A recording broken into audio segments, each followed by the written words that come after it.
Hey, welcome back to In Defense of the Awkward Moment. I finally did it. I finally broke down and started watching Game of Thrones. You can thank Michael Zupon and Sam Warshawski for that.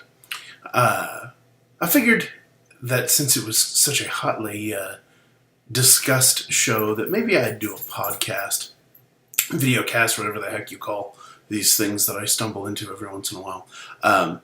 Once I finished each season. So that's what you're looking at now. I was too wrapped up in the moment to record an introduction earlier, so you get a rather poorly done one now. Enjoy the show.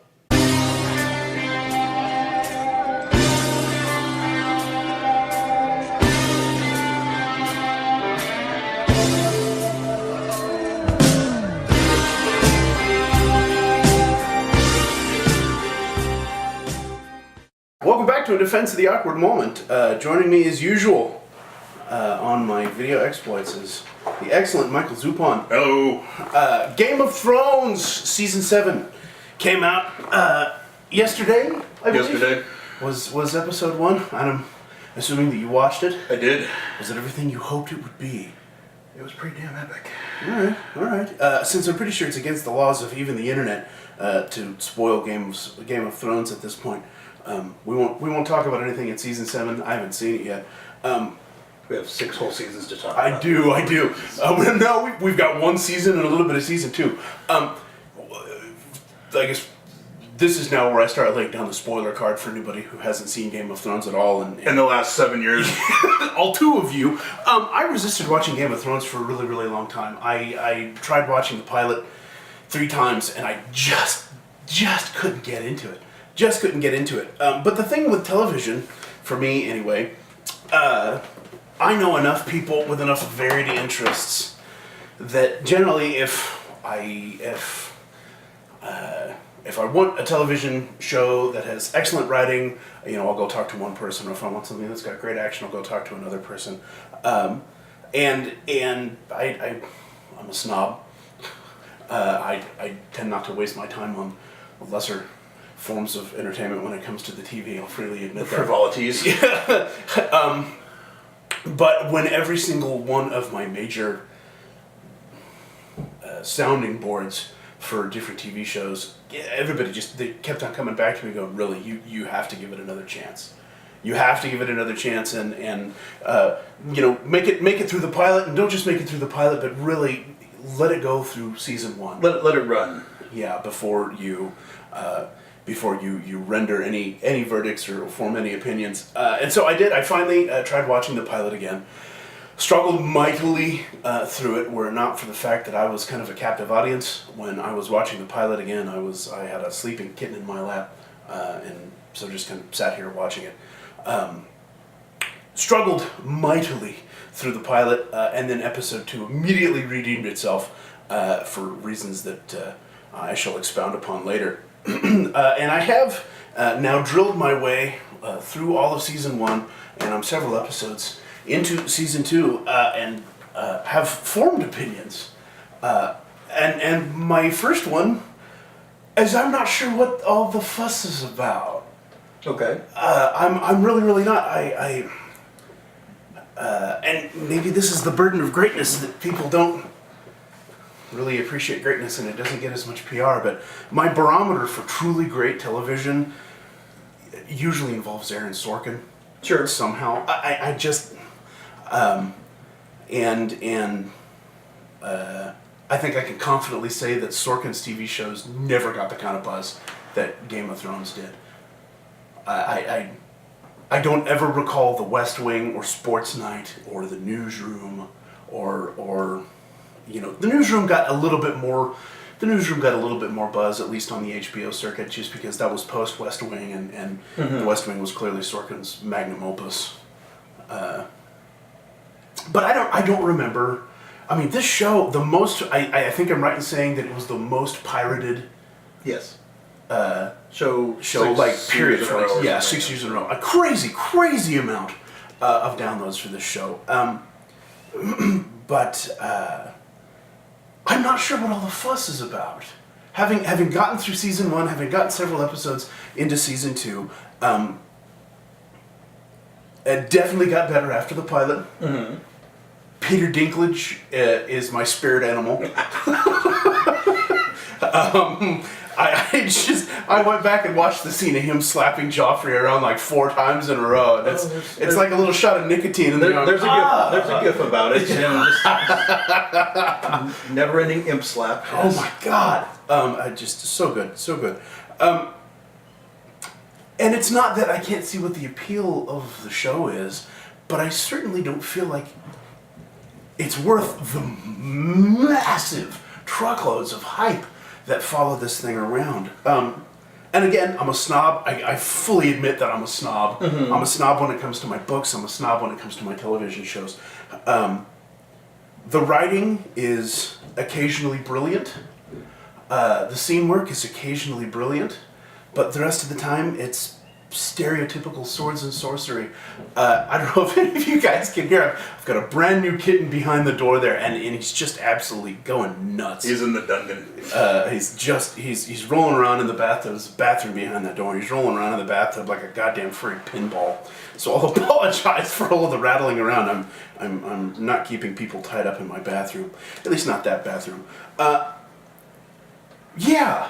There are absolutely scenes. That scene about halfway through season 1 when Cersei sits down with Robert Baratheon, and they have that serious conversation, and it's like the one serious, honest conversation they ever have. That was so well done. It was choice. It doesn't happen in the book, so it's something the screenwriters had to do to give Mark Addy some, real good screen time. Yeah, I mean, and he's gosh darn it, he's and I'll touch more on Robert Baratheon later, but I really enjoy the time that he was on screen. I mean, he definitely the tragic, fat, jaded king. There's nothing not stereotypical, especially from a Shakespearean standpoint about Robert Baratheon. But gosh darn it, he's just so well done. Yes. He really, really is. And to get back to your point about what's the big deal, is it stereotypical sword and sorcery? Yes, for people who know what sword and sorcery is. The fact that you got, it's really a merging of various subcultures. You have the people who love the books and were eager to see it on the screen.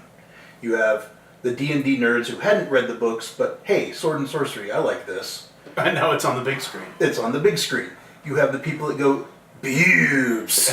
You have the people that go, blood.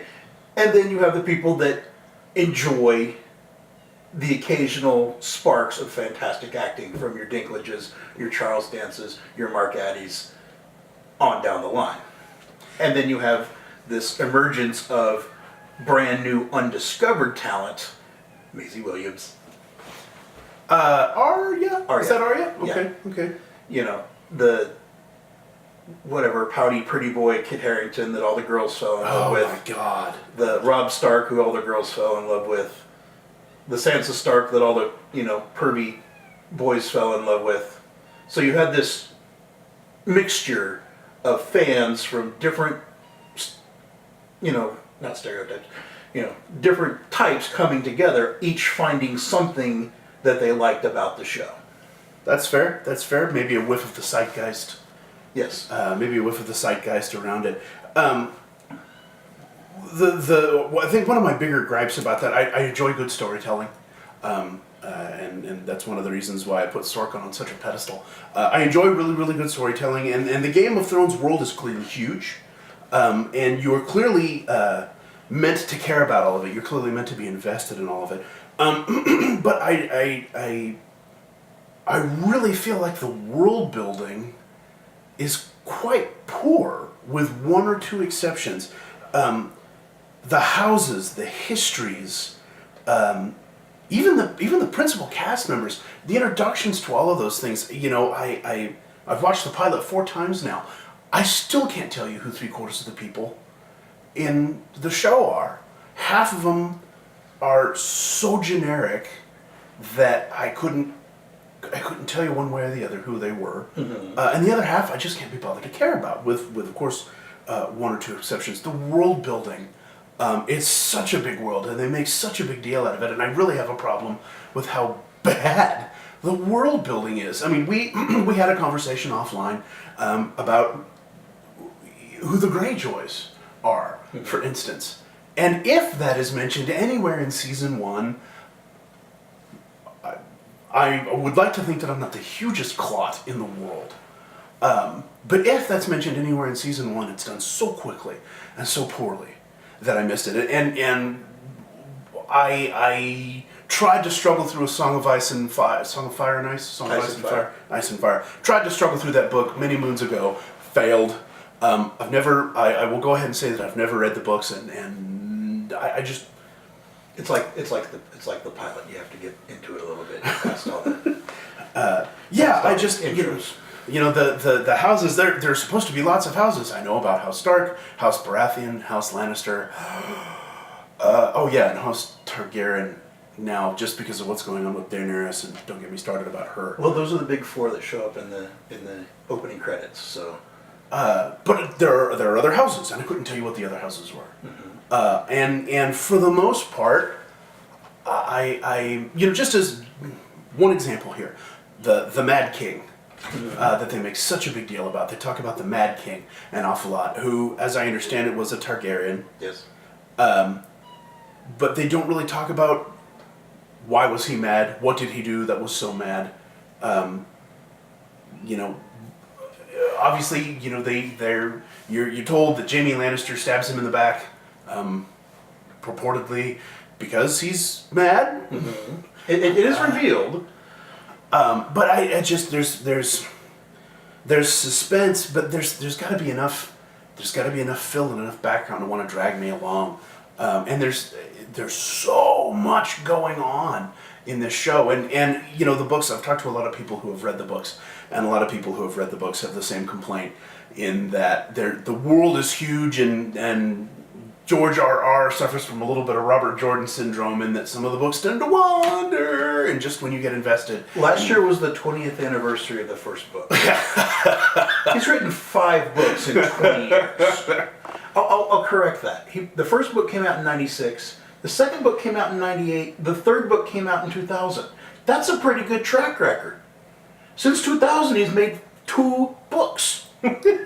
17 years. He's been busy building a castle out of money. 2 books. And he did. He goes on play dates with J.K. Rowling. And he built his own house to write in that he never uses to write in. And so I have a problem just in general with the world building. It's a big world, and I need just a little bit more than what it's giving me to move along with. And there's so many people.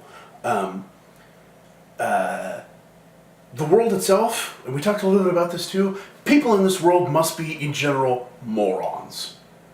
The IQ as a whole must be just super, super duper low. Thousands of years this world has been, and yet they're still in the Dark Ages. We talked about this. Yes. There are colleges for education, and yet they're still in the Dark Ages. There is a citadel where all they do is teach people things. We had Catholicism to stymie our growth, And even they supported it too. we had the Dark Ages to fall back on. So there's that, and then there's also the fact that little things as we go throughout the series. We talked about this a little bit too. How is anybody surprised about what's going on with Joffrey not being Robert's son? As though Ned Stark, poor Sean Bean, just can't catch a break. Pouring out one for Ned Stark. Yeah. Our boy. He's looking through the genealogical histories, and holy shit, he's got blonde hair. Well, yeah, he's got blonde hair, and it's just that there's that, and there's several other things that it's just really, you fuckers had to read a book to figure out that's what no. Well, genetics is obviously not a big subject in Westeros. The fact that, and there's some defiance of expectations in that the Kingsguard are supposed to be celibate, so nobody really thought that Jaime would be swiving his sister. Okay, that's fair. 20 points for that word. There was no evidence that Cersei was having an affair with anyone else, because she wasn't. So there was no reason to think that their children weren't the product of Robert and Cersei, as opposed to Robert and Jaime. That's fair. And it goes into a little more in the book, but as Ned is reading those genealogies, there are only 5 cases in the last 300 years, or ever since they've been keeping track of that book, where a Baratheon married a Lannister, and that the union of every Baratheon Lannister marriage were children with dark hair. Yeah. So there was a lot of puzzle. The puzzle pieces are all there if you knew where to look. That's fair. But between the expectations and the sparsity of evidence, there was no definite conclusion that, hey, Joffrey's not only a prick, he's an inbred prick. Yeah, a couple more things just from a general standpoint. The death of characters thing. The internet, ever since Game of Thrones came out, the internet has just been slobbering all over itself with...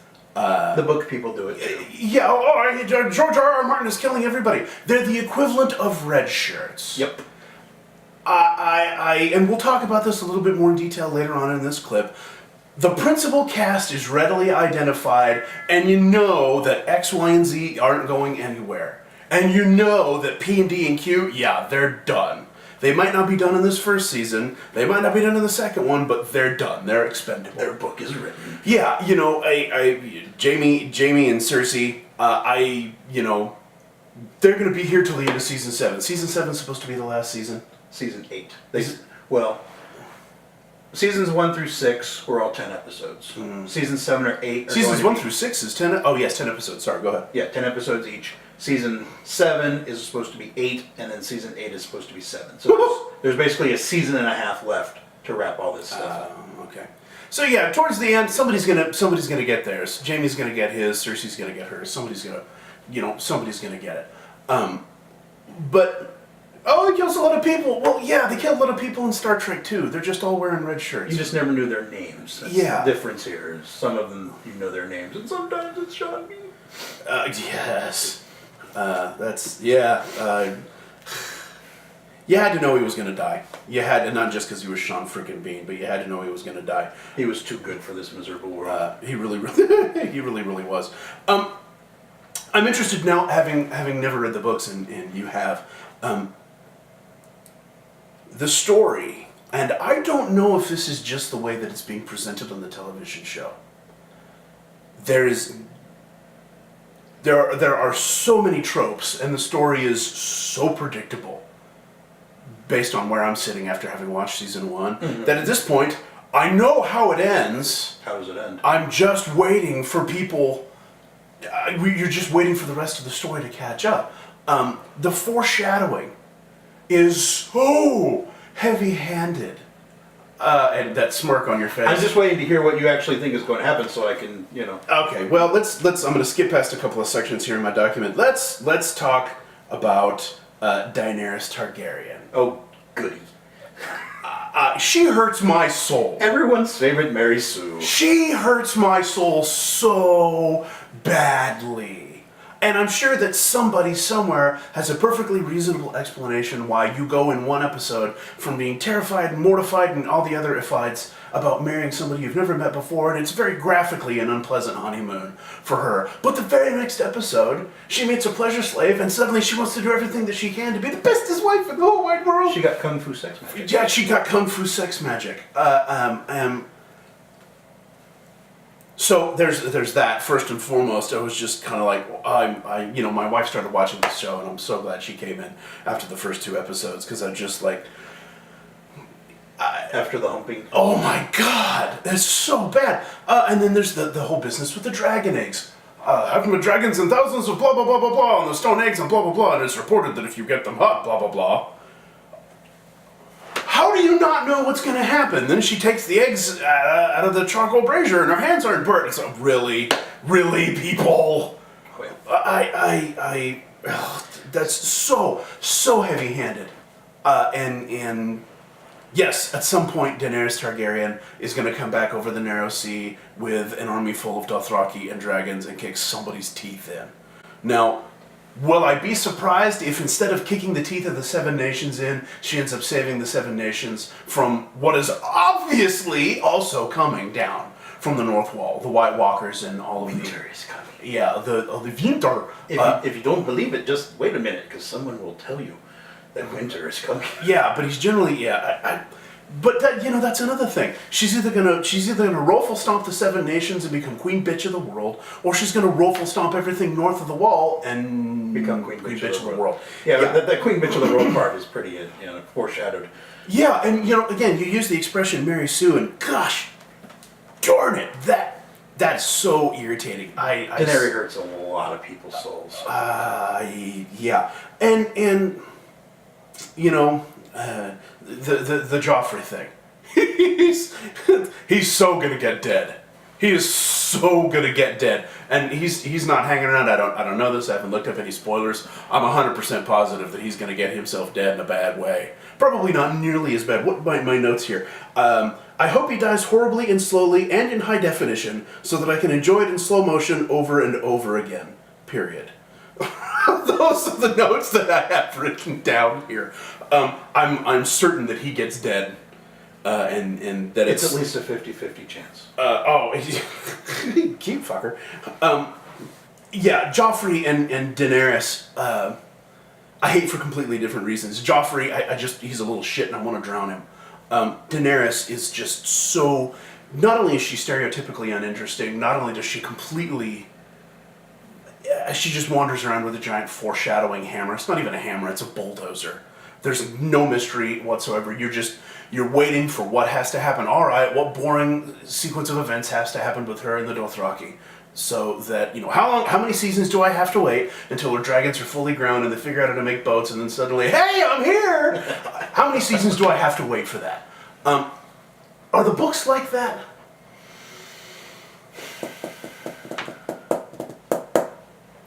Trying to put this so there's no spoilers.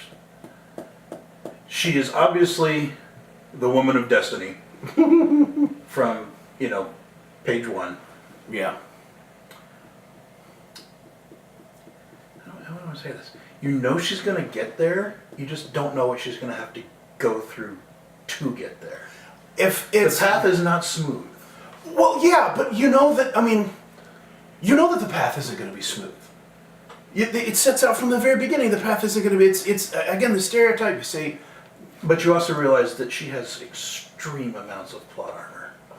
Yeah, and it's not a spoiler. Well, it might be spoilerish to say, but after one season, I think you can draw this conclusion. She is capable of making mistakes that would get any other character killed. Without question, yes. And does. Yeah. Okay. Yeah. No, there's nothing. There's no mystery there. It's just the how. You know the what. You know the when. You're just not quite sure about the how. And there are a couple of other things about the storyline that stick out like that too. But putting Joffrey and Daenerys aside, obviously I absolutely love Ned Stark. Stereotype trope, though he may be, indeed. Yeah. You absolutely love Ned Stark, not just because it's Sean Bean, but because there has to be a good guy, and he's about the closest thing to a good guy as you get. And he does good acting. He does, gosh darn it. Boromir would have handled that completely differently. Yeah, he would have. He totally would have. Tyrion Lannister, again. The Dink. Peter Dinklage is my spirit animal.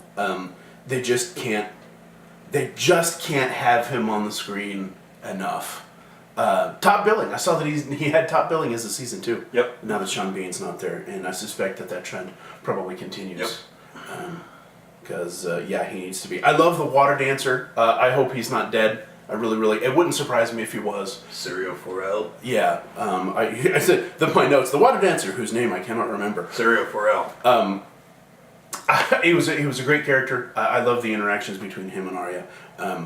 I hope he's not dead because he's a legitimately unique, enjoyable character. But he probably is very much dead, and that is what it is. Yeah. Jorah Mormont. Not only do I love the actor that plays him, he's a piece that I'm legitimately curious about how his story's going to go. Am I correct in my thinking that he is the son of the commander of the Night's Watch? Yes. Okay.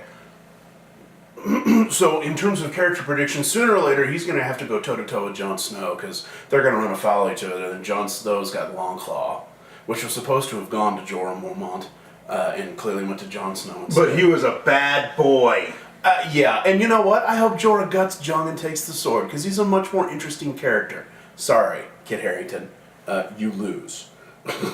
Robert Baratheon, we've had a conversation about him. Again, trope-ridden, stereotypical king. But he played so much scenery chewing. So much scenery chewing. Peter Littlefinger? Yes. He and the eunuch, whose name I can't... Varys. See, I don't remember the names of half of these people. There's your other problem. And it's not that they're not compelling characters in some circumstances. The show just does not do a good job of introducing these people to you at all. Did you ever watch the Honest trailers? No, you should not. Because they have the same problem. That guy. Yeah. The other, he's the... Oh, yeah, I know that one. They're great characters, but they don't ever take any time to introduce you. You just get beaten to death with them until the name soaks in through sheer battery. I love the interplay between Littlefinger and the eunuch. Littlefinger is totally going to die because he's a rat bastard. The eunuch I could see totally not dying, but he's also not one of the principals, so I'm not surprised by that at all. But I enjoy the interplay between those two a great deal. I really, really do. Characters that are so damn stereotyped that it hurts, but that are otherwise unremarkable. Jaime Lannister. He is a one-dimensional character designed to simper and be horrible and not give a shit about people. Maybe that changes later on. Right now, yes. Okay. I will tell you, without spoilers, he gets better. Okay. As a character. You may still think he's a dick, but he acts the shit out of that role. That's fair. Cersei Lannister.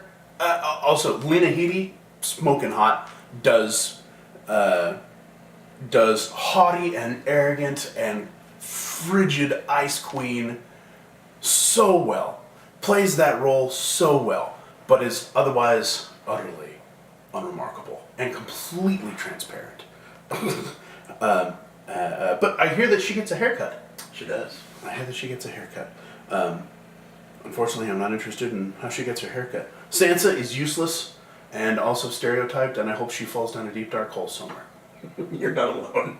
She's just fucking useless. Well, she was a highborn girl, brought up with absolutely no practical knowledge. Ginger. Soulless. Like her mother. And is paying the price for it. Yeah, I mean, she's just useless. And I don't know if this was done deliberately. So much of the movie, yes, I mean, obviously things get bad because Bran gets pushed out of the window. But so much of this movie going completely tits up can be laid at the feet of Cat Stark. Yes. So much of this TV show can be laid at the feet of Cat Stark. You're going to learn that with one exception, her entire family is made of moron. They carved them from deep moron rock and shaped them with moron carving tools. That makes me... to reach the highest peak of moronitude. That makes me so sad, because Rob is just starting to be less than unremarkable. That makes me so sad. Well, you met her sister at the Vale of Arryn. I've watched a lot.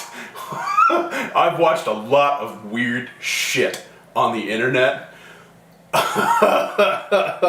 Props to whoever thought about shock and awe to open up the scene with her 10-year-old breastfeeding from her. I legitimately was like, oh, what the fuck? Bad boobs. Bad boobs. Whoa! Was that just a jump cut between two different? No, it wasn't. Yeah, that was. Yeah, no, she's buggier than a bait farm, and so's her kid, and I hope they both die horribly too. Preferably, the kid needs to fall down the moon door or whatever the fuck it is. Never mind the physics involved in A palace like the Erie. Erie? The area. That Erie? it's got. Yeah, Eyre, something like that. Indiana's calling. They want their town back. Means eagle's nests. No, does it? Yeah. Jon Snow. Heartthrob. Kit Harington. Not even a heartthrob. He's a pretty boy. He, You have to have some kind of manly attribute before he can be a heartthrob. He's a boy such band. a sack of useless He's a boy band. right now. Yeah, you know, I have to think of it. I have to think of a delicate way to talk about this. Since when? That's fair. The first time I watched season one, or rather this time, the one time I watched season one, I didn't have subtitling on. So the vast majority of the scenes between Daenerys and the Dothraki Aquaman. should have been, Aquaman. God love Jason Momoa. He's just so freaking charismatic. And he's a neat dude in real life. Even with mascara. Even with lots of mascara.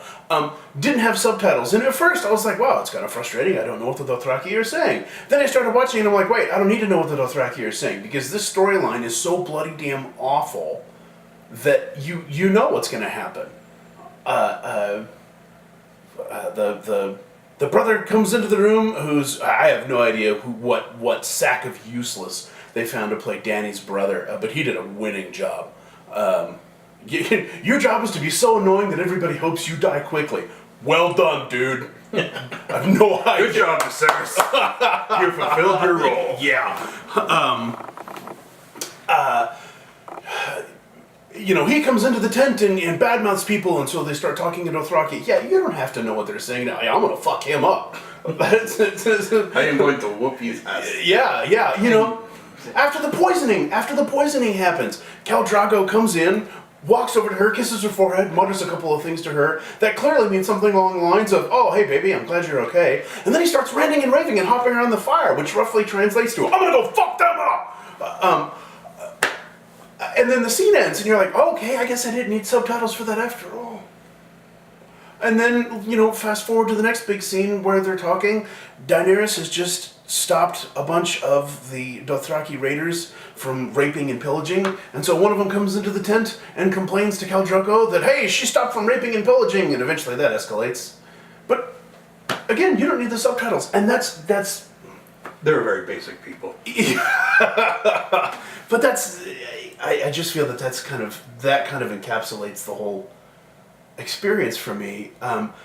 It's an enjoyable enough show that I'm going to continue watching it. Obviously, I'm borrowing the DVDs. She's a pretty white girl bringing the heathen savages to the light of the seven. My God. It's mighty whitey, just from the girl's point of view.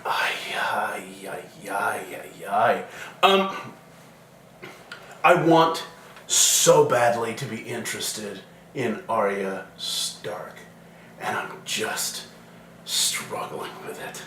She's almost as much of a trope and a stereotype as Dany is. She's a girl that wants to be a warrior, and I want so badly to be more interested in Arya Stark, and I'm struggling. You'll enjoy it. Okay. A character that I haven't, I'm also, I clearly there hasn't been a whole lot of him in season one. I also don't know why everybody has such a hard-on for Hodor. The internet has a loud enough voice that I know kind of in general terms what happens to him, and that there were all the hold the door memes. Mm-hmm. I know how he ends in general, but what he does, that shit has to pick up a little bit more before I start giving a shit about He's him. Groot before Groot. He's the big, strong, powerful, not real bright guy who says one thing and everybody likes, because... But he's big on and screen simple. like twice in season one. He's big and simple, and he does things for people. He's Groot. Indeed. Just think of him like Groot. I'm legitimately curious if whether or not the slave girl, who supposedly, you were telling me that she played Nymphadora Tonks in the... Osha, yes. Is that her name, Osha? That is her name in the... Is her brother Hippo? In the series, her name is Osha. I forget what the actress is. I'm legitimately... That relationship at once both alarms and intrigues me. Because she's allowed to wander around giving Bran piggyback rides like weeks after she had a dagger to his throat. Yeah. So everybody at Winterfell's a fucking moron. That includes Bran. So that part's stupid. But I'm also kind of curious about how her story arc with Bran evolves. Mm-hmm. There's something about her character that I find vaguely compelling, and I'm not quite sure what it is. Yeah, it's an interesting enough show. I'm borrowing the DVDs from you. We'll continue to watch it. But I'm curious. We'll have to check in after every season just to see how you're doing. I have every intention of checking in. I still haven't met Brienne of Tarth. The internet has a massive, massive boner for Gwendolyn Christie and this character Brienne of Tarth. So I'm hoping I start running into her in season 2 because she's supposedly just 100% bottled awesome sauce. Opinions vary. Does yours? She is getting back to tropes, and without giving too much away, she is the classic Intelligence 8 dump stack paladin. she is the LG. Good to know. She is the LG who dumped in. Good to know. Good to know. No, I'm curious. I'm curious now. Do we have to wait for season 7 to really get a feel for what's beyond the wall, for what's coming? Oh no. Okay, that's I was gonna say, if they make me wait for 7 seasons before there start being serious amounts of monsters, No. and shit like that. Monsters start showing up very soon. Okay, that's good. Well, because one of them, the zombie guy that shows up in Commander Mormont's quarters, he's obviously there, and of course the White Walkers are in the pilot. Holy moly, that was handled clumsily. Look, it's a message. It's from my wife. She says she's on her way home. Hi, wife. Hi, wife. Not dead wife. I'm not dead wife. Give me back my coin, dead wife. Give me back my coin. That's another good show. Watch my American Gods discussion with this suave man. Or listen to it anyway, because I don't think we did video. We didn't do video for that one, but it was good. It was good. Very good. Good television! Yeah. Good television. Yeah, American Gods. Better than Game of Thrones. Because American Gods was allowed to start on a smaller scale. I Yeah, think I'll that go has with a that. lot to do with it. I'll go with that. When, Because when you're trying to retell the entire War of the Roses with zombies and dragons, you have to throw a lot on the table. Yeah. And it takes a while for people to sort through it. yeah, and I think that may be the single biggest problem that I'm having with the show. If the world building was a little less clumsy for me, I think maybe I'd have a little bit more of a hard-on for this, like people do out on the internet. Because you get some great acting talent, and because there's so much story to tell, they don't get to be on screen all the time. Yeah, It's not Ian McShane and, Tywin Lannister, is he the daddy? Yes. Charles Dance. Charles Dance. Yeah. He's one of those people that you get the impression that he's classically trained Royal Shakespeare Theater. Oh, yeah. Kind of a dude. I mean, it's just like butter.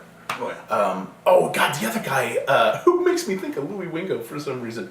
The knight, Sir Barristan or Barrister. Barristan Selmy? Yeah. I enjoyed him. The other there's fucking Stannis Baratheon. No idea where the hell he came from. No preamble. There's supposedly a younger brother wandering around too. I can't even remember his Renly. name. He was with the king when they were hunting the boar. Oh, was he? Oh, is he the guy with the beard Yeah. who's shacking up with the Knight of Roses or Yes. the Knight of Flowers or Yes, that's or Renly. whatever? He's the king's younger brother. Yeah, I was totally just waiting for him to cut a nipple off during the chest shaving scene. I won't lie. He's just getting closer and closer and closer with that Game of knife. Thrones, I'm it like, could have happened. yeah. Oh, that's an extra fink. Yes, that's the king's younger brother. Well, that explains why he could talk to him like that. No, yeah. What was the question about Stannis? Because if you're talking about people with a dedicated following on the internet. Stannis the Manus is the one. Oh, really? Yeah, he's another stereotype fallen knight boning the religious zealot on the table with the miniatures. I think that was the end of season 1, or was that season 2? I'm guessing it's season 2. Might have been in season 2. But yeah, just other characters that I don't give a shit about. But maybe that'll change. Maybe. Maybe not. So who else? No, that's pretty much it. Everybody else is so frapping forgettable. The business I couldn't even tell you who the Ginger Greyjoy kid is. Theon? Okay. That's his name. Yeah, no, I couldn't tell. I think this is in season 2 when he hits on his sister as they're riding up to the yeah, that was awkward. Awkward. Yeah, so awkward. No, everybody else is utterly forgettable. Their names just kind of vanish. You only see the Mountain once. Everybody makes a huge deal out of him. You only run into him once, and he's otherwise forgettable.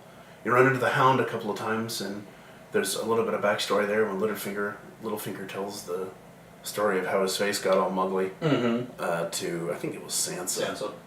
And he's an asshole, but other than that, that story's poorly fleshed out at best, and it's only season 1. You got 5 other seasons to watch. But yeah, right now, three quarters of the people in the show I just can't be bothered to care about. I watched the show in anticipation of seeing Peter Dinklage between the other people. The other people are just commercials. I wish I could skip through them without missing the plot. There's a core of fantastic actors around which they built a whole lot of crap. Yeah. The other thing, I guess maybe I should have mentioned this in the general section. The prevalence of pointless nudity to cover an otherwise mediocre scene is rampant. You use nudity and cover in the same sentence. Yeah. Again. It is rampant in this. They overdid the pubes. Yeah, and it's Spartacus was like this when it came out on Starz, and then Rome was like this when it came out, and then Game of Thrones was like this when it came out. Westworld? Yeah, but I really can't lump Westworld into that boat. There's a lot of unnecessary nudity in Westworld. I will say that there's a lot of unnecessary nudity in Westworld, but I will also say that a lot of it maybe not was justified, but could be seen as, they're walking through the part of the park with mannequins. Yeah, there were the odd shots in the park itself with, hookers in the orgy scene when they get to Pariah. We're talking about Westworld now. A lot of boobs. But I really don't feel like it was the blood, far more blood. But I really don't feel like the nudity was nearly as pointless in Westworld. Game of Thrones, there are whole scenes wrapped around Two people talking with people screwing in the background? two people talking while screwing, and the conversation they're having is utterly pointless. I was going to say utterly fucking pointless. Again, with the Greyjoy kid, whose name I can't remember, and you've told me like 5 minutes ago. Theon. Right before he gets off the boat, to go and talk to his dad, there's a gal on the boat that he's banging and having an utterly pointless conversation with her about, no, you can't come with me and be my lady, you're just a hooker. And well, yeah, you established that 6 or 7 episodes ago, that you don't give any shits and you think you're God's gift to women. You don't need yet another dedicated scene on the boat. This is just one of those shows that I imagine you could probably carve up a lot of useless and still, maybe end up with 3.5, 4 seasons worth of good shit. If you didn't have to worry about paying actors for full seasons, you could definitely carve a lot of meat off it. Yeah, I mean, it's... The books are the same way. So, yeah, maybe my opinion will change after season 2, maybe it'll change after season 3. But here at the end of season 1, and I think I'm 2 or 3 episodes into season 2, I don't know what all the fuss is about. Some of the story is mildly enjoyable, but again, I already know how the book ends at this point. I'm just curious, and only mildly of that, about how they get there. When the diamonds show up, their choice. When the diamonds? Oh, yes. You just have to wade through a little bit of mud to get to them. Yeah, yeah, that may be what's driving the whole thing. And then after the end of 6 years, people just remember the diamonds and don't remember the muck, and Yeah, realize that we have the chance to hunt for more diamonds. so this is great. Yeah, overwhelmingly good response from the first episode of season 7. I'd like to say that I'm looking forward to it, but by the time I get there, You may be tired of it all. yeah, I may be tired of it all. We'll see. Alrighty. Yeah. Thanks for watching. We'll be back here in Whenever he's done with season 2. probably a week or two. Whenever he's ready for the next dose. Probably here in a week or two. Thanks for watching. Stay tuned.